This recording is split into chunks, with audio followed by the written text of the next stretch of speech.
jewellery because they're always looking for cheap stones.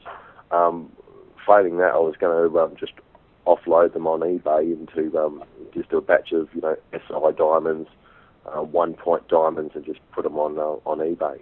I haven't found a large diamond buyer that would buy them wholesale, the second-hand diamonds yet, but I'm still researching that at the moment.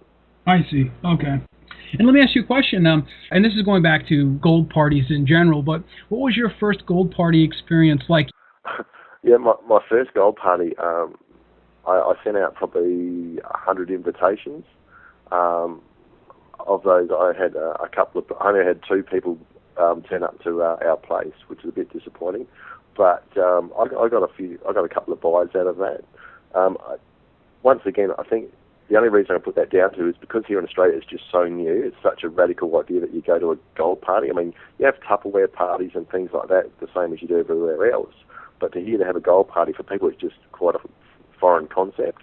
So I think it's going to take a little while to warm up. But I've got a few ideas. I managed to get a good deal going with the local retirement village with their social group. So that's actually come off, which is really good. And that's going ahead in October. Okay. So that's just a different angle that I'm taking. Okay, and you've actually mentioned that to me prior to this interview, that it's a retirement community complex, and you have a plan to market to all these folks. And from I think what you've told me, there's a bit over 400 people is there that live there. Is that correct? Yeah, it's just not far from our home actually, and there's 420 people there. The proposal I put forward to their social group manager was, if you let me come in, I can do a talk on the gold industry and why gold is priced the way it is.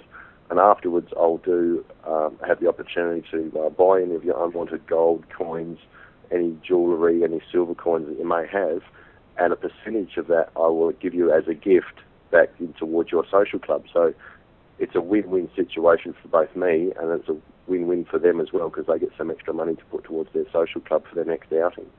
So I'm planning to do that in October, and I'm also researching to do a lot of other clubs, whether it be the local surf club, fishing club, four-wheel driving club, literally any club at all that are looking for a bit of extra dough to put towards their social club.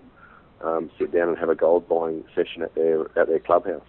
You know, that really strikes me as an interesting idea, the retirement community specifically. That really excites me because all these older folks, they're bound to have at least 2 or 3 children, these couples. Each of those children probably have young families. So each person that you speak with probably knows anywhere from 5 to 10 additional people that could be potential customers. Like I see that being a great opportunity that you have coming up. Yeah, yes, I've got to. It can get. I'm planning it will get kind of large quite quickly. So yeah, you're actually right. Every time someone mentions it, all they have to do is mention it to 2 people, even if they mention it to 3 people. The return on that can be quite huge. So yes, I'm looking forward to the next couple of months between now and Christmas when people are looking for extra money to give the grandkids or give to their brothers and sisters or just pay some bills. It's kind of exciting here in Australia, so I'm really looking forward to it. Lee, you mentioned coins a moment ago. Could you tell us a little bit about your experience there? Sure. Our coins, pre-decimal coins, we turned over to decimal currency in 1966. Before that, most of our coins, similar to your Buffalo coins, were pretty much sterling silver. After the war in 1947, all pre-decimal coins to pay back our war debt to the US, they changed from sterling silver down to 50% silver.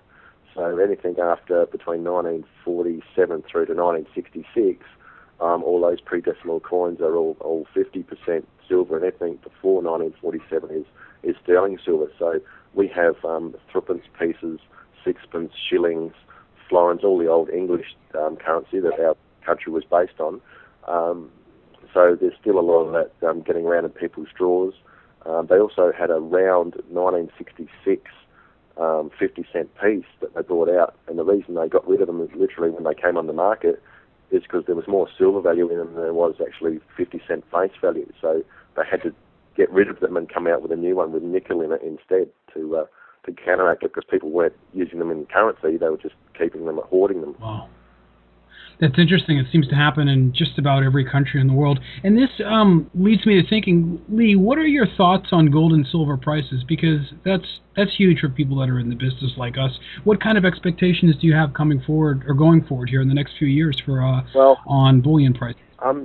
Yeah, to give you an idea, when I had my jewellery business, when I left my manufacturing jewellery business, the gold here in Australia was nudging $800 Australian an ounce.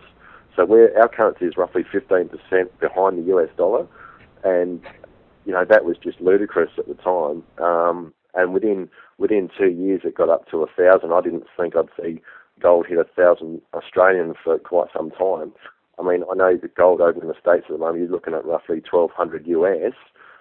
Here in Australia, it's our gold price with a dollar exchange is close to 13.94.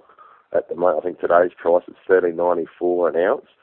If you can imagine gold getting to 1,400 US an ounce, which I can see happen, I believe gold probably get to 1,500 US an ounce before Christmas. Wow. Just with the Mexico oil spill and just the stock market in general, I think it could easily get to $1,500 before the end of Christmas. That's American. Wow. Yeah, that's pretty interesting stuff, especially for the people out there that are holding on to some of the scrap and not sending it in directly to the refiner, because a lot of our folks do that as well. Naturally, this business attracts a lot of the people who are looking to accumulate gold for investment purposes as a hedge for inflation. So that can be huge if there's a 20% move in the price of gold, and you can reduce your payout slightly, and people are still really happy with what they're getting. The funny thing is that, I mean, with my experience in the jewelry industry, I've told close friends and family, look, you want to go and buy yourself some silver, don't put your money into superannuation. You want to sink some money into silver. Just if you can buy a half a kilo or a kilo, just put it away under your bed or in your drawer. And they look at me like I'm coming from Mars. And yet when you look at on paper how much gold and silver is made in the last couple of years, it's gone up 50% in the last 2 or 3 years. And I've said to my own dad, I said, you're getting 10% in your bank, and that's a year if you're lucky, and gold's making 50% in 2 years. What bank is going to pay you 50% increase on your money within 2.5 years? It's just not going to happen. But people don't listen to you. You can only let them know. Any student of currency and history can tell you that this has happened, where coinage starts out as gold and silver, and it reduces down into like 50% silver, 25% silver, and then it goes into zinc and copper and nickel and these other metals. This has happened over and over and over again, and every single time the value of the metals just skyrockets, and the currency itself gradually becomes worth less and less and less, and sometimes they result in a real rapid inflation. Do you think something like that could ultimately occur, whether maybe in the U.S. or possibly worldwide? Because anyone that looks at the currencies now today knows that none of them are really backed by any real hard metals anymore. I can see it happening. Here in Australia, your money just doesn't go as far as it used to, and it seems that you used to think about inflation every couple of years. Just your local litre of milk cost a bit more, maybe go up by 10 cents every year or something, and you used to be able to handle that. Now it seems to go, every time you go to the shops every 6 months, it's gone up by almost by 50 cents, and you think, how come it's gone up so much? And it seems to be happening faster and faster. I did read some articles that the Greek economy's so bad over there since it's